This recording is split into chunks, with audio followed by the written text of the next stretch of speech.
We'll guide you through how to download and install apps on a Lenovo laptop or PC. If you find this useful, then consider subscribing and liking the video. There are loads of different apps you can get depending upon what you need it for.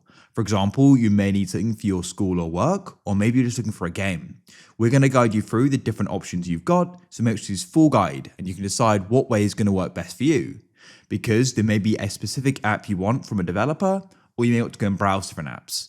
So there's different options you've got and we're walking you through them in this guide. So without any further ado, let's get into this. So first of all, we're going to guide you through downloading an app from a specific developer. So what you can do is you can go and open up a web browser at the bottom of your computer. What I like to use is Microsoft Edge. That should be in your taskbar, but you can always press search. This comes with Windows 11. So what you can do is go and type in Edge like so, and here it is.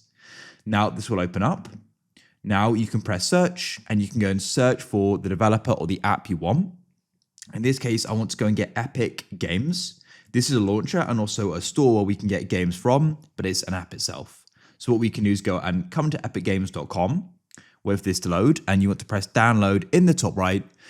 Usually when you're on a developer's site, there's going to be a download button at the top you can go and find. Then you can press download, you may get taken to another download page, or you can just go and start the download as I did there. We now need to find the installer, so you can go and open up File Explorer, go to the left and you can find downloads and find it. Then you can double click on it. You'll probably get a Windows security pop-up in a moment, like I've got here.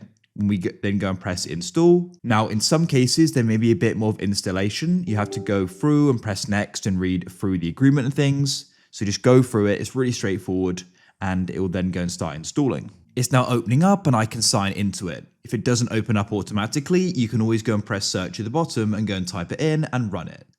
Alternatively, if you want to go and browse through different apps and have a look on the store, there's actually a store on the computer and we can press search at the bottom, and that is called Microsoft Store. So you can go and search for it and click on it to open it up. So you can come over to the left and look at apps and games, and you can then scroll through and browse through different apps you can go and get.